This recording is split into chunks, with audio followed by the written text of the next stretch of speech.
मैं हूं उमेश धंधराले। आप देख रहे हैं अपडेट अमरलैंड 9 न्यूज़। दोस्तों, हम हमेशा की तरह आपके लिए एक बहुत बड़ी खबर लेकर आए हैं, जो कि इस वक्त की बहुत ही संगीन खबर है, बहुत बड़ी खबर है। जी हाँ, यह खबर अखिल भारतीय मराठी साहित्य सम्मेलन के अध्यक्ष डॉक्टर रविंद्र शोभने से जुड़ी हुई है।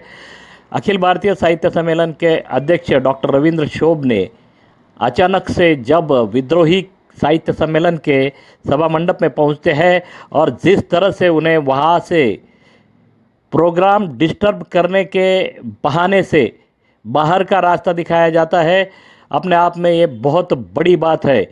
जी हाँ, आपको शायद पता होगा कि अमलेर में, जलगांव ज़िले के अमलेर में 97वां अखिल भारतीय साहित्य सम्मेलन शुरू है और उसी के साथ साथ विद्रोही साहित्य सम्मेलन भी शुरू था।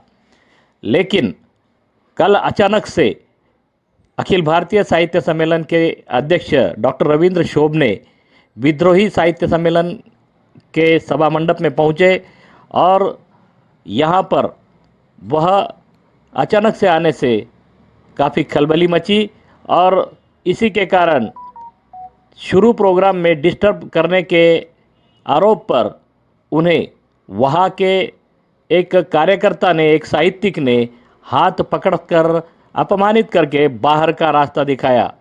क्योंकि विद्रोही साहित्य सम्मेलन जिस तरह से इसका जन्म हुआ, इसका कहीं ना कहीं कारण अखिल भारतीय साहित्य सम्मेलन के रवैये से है।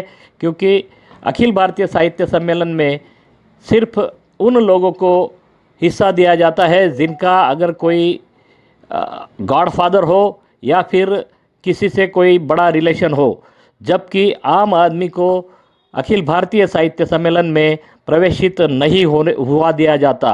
और इसी के कारण इस साल 3 टुकड़े यहाँ पर गिरे हैं। अब तक 2 थे, अभी 3 हुए हैं, क्योंकि गज़ल सम्मेलन अपने अलग इरादे से उन्होंने 2 दिन का सम्मेलन किया। बाद में विद्रोही साहित्य सम्मेलन का 18वां साल अलग होने का है और इसी के चलते कहीं ना कहीं गुस्सा अन्य साहित्यिकों के दिल में है और वही गुस्सा कल उभर कर आया और अखिल भारतीय साहित्य सम्मेलन के अध्यक्ष डॉक्टर रविंद्र शोभने को वहाँ से अपमानित करके बाहर का रास्ता दिखाया गया।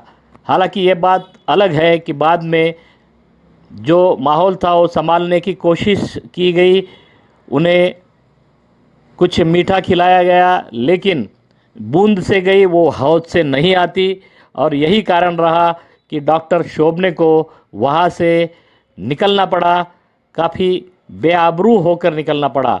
इस पूरी घटना पर हमने नज़र रखी थी और इसी के कारण हमें किसी बड़े शायर का एक शेर याद आ रहा है, बहुत अरमा दिल में दबाए रखे हैं, बहुत अरमा दिल में दबाए रखे हैं, तेरे कूचे से बड़ी बेआबरू होकर निकले हैं हम। तो देखते हैं यह पूरी खबर। जिस तरह से अखिल भारतीय साहित्य सम्मेलन के अध्यक्ष डॉक्टर रविंद्र शोभने को विद्रोही साहित्य सम्मेलन के सभा मंडप से अपमानित करके हटाया गया। दोस्तों, अभी भी आपने अगर हमारा चैनल सब्सक्राइब नहीं किया है तो सब्सक्राइब ज़रूर कीजिए, साथ में बेल आइकन दबाना ना भूलें ताकि आपको रोज़ाना नए नए अपडेट सबसे पहले आपके मोबाइल पर मिल सके। जय हिंद, जय भारत।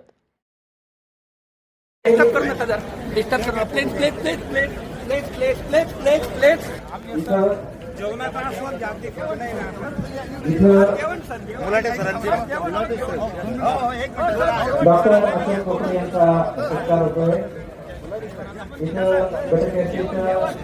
या सत्रात अध्यक्षीय भाषण म्हणून मी ऐकू शकता का? बोलू द्या तुम्ही ऐकू शकता का? नसेल का तर चाललो आम्ही बसायचे असं नाही आहे। हो, आम्ही तुम्हाला भेटायला आलेलो आहे, आम्ही काय अस्पृश्य आहोत का? असं नाही आहे।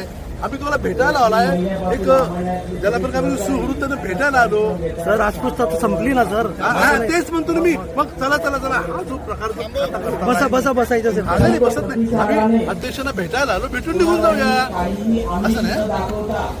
काय वाटतं नाही पण ते म्हणाले चला चला चला नाही आम्ही आमच्या मनात नाही ते म्हणून आम्ही इथे आलो. नाही आमच्या मनात नाही तर म्हणून आम्ही इथे चला चला चला चला म्हणजे ते कार्यक्रम डिस्टर्ब होतो. आम्ही 2 मिनिटं इथे आल्यानंतर काय वाटतं सर?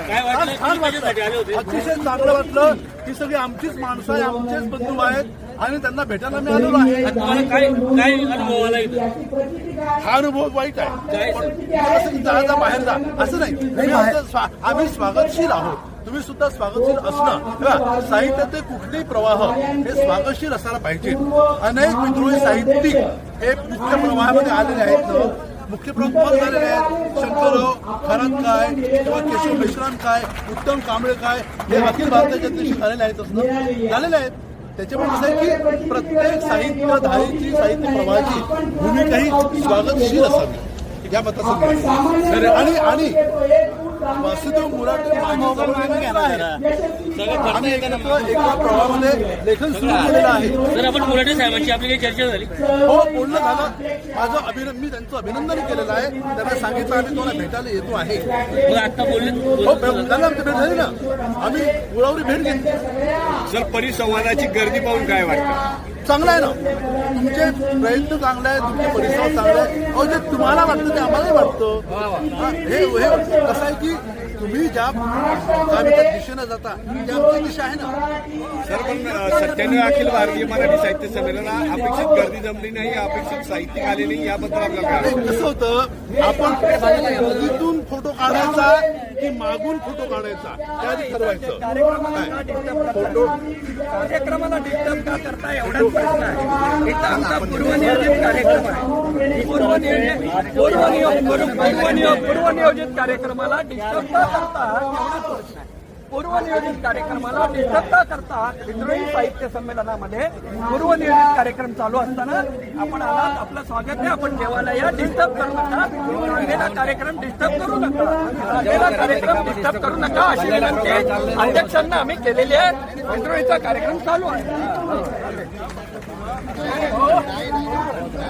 चला चला चला इकडे जेवायला.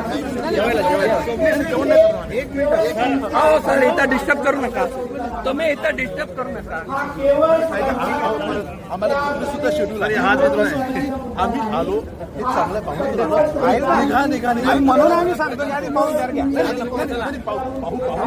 इथं गर्दी करू नका.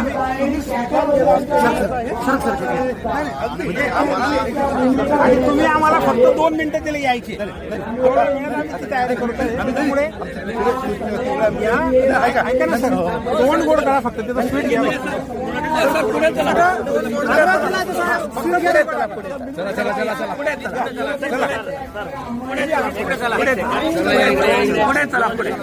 पुढे चला चांगलं नाही ना. हाँ तो दोस्तों देखा आपने किस तरह से अखिल भारतीय साहित्य सम्मेलन के अध्यक्ष डॉक्टर रविंद्र शोभणे को अखिल भारतीय विद्रोही साहित्य सम्मेलन के सभा मंडप से अपमानित करके हटाया गया। यह बात अपने आप में बहुत बड़ी बात है, क्योंकि जिन पर जिम्मा है देश के सामने, समाज के सामने कुछ अच्छा रखने की, आने वाली पीढ़ी को संस्कारित करने की, वही साहित्यिक, हम उन्हें साहित्यिक कहते हैं क्योंकि साहित्यिक एक ऐसा क्षेत्र है, साहित्य एक ऐसा क्षेत्र है जो समाज माध्यम में इसका एक ऊंचा स्थान है, आदरणीय स्थान है। लेकिन वही साहित्यिक जब आपस में एक दूसरे को नीचा दिखाने के लिए इस तरह की घटना को अंजाम देते हैं, एक दूसरे को अपमानित करके सभा मंडप से बाहर तक लेकर जाते हैं, तो यह सोचने वाली बात होगी कि हम आने वाली पीढ़ी के सामने कौन सा आदर्श रख रहे हैं। दोस्तों, यह घटना हम सभी के लिए शर्मिंदगी वाली बात है, क्योंकि जिस देश में हम रहते हैं हम विकास की बड़ी बड़ी बातें करते हैं, और इसी देश में एक साहित्यिक जो एक जिम्मेदार घटक है वह दूसरे साहित्यिक को अपने ही हाथों से, अपने ही सभा मंडप से निकाल बाहर करता है और एक मैसेज देना चाहता है कि हमें कितना गुस्सा है आपके बारे में, तो यह बात बिल्कुल शोभा नहीं देती साहित्यिकों को, खासकर उन साहित्यिकों को जो वैचारिक रूप से प्रगल्भता रखते हैं और समाज के सामने एक अपनी अलग इमेज रखते हैं। उन सभी साहित्यिकों को यह बात नीचे गर्दन झुकाने वाली ही है। तो इसी के साथ हम इस घटना को यहाँ पूर्ण विराम देते हैं और चलते हैं अगली खबर आपके सामने रखने के लिए। दोस्तों बने रहिए हमारे साथ, आगे से भी इस तरह की अच्छी खबरें आप तक पहुंचाने के लिए। जय हिंद, जय भारत। अब तक 2 थे, अभी 3 हुए हैं क्योंकि गज़ल सम्मेलन अपने अलग इरादे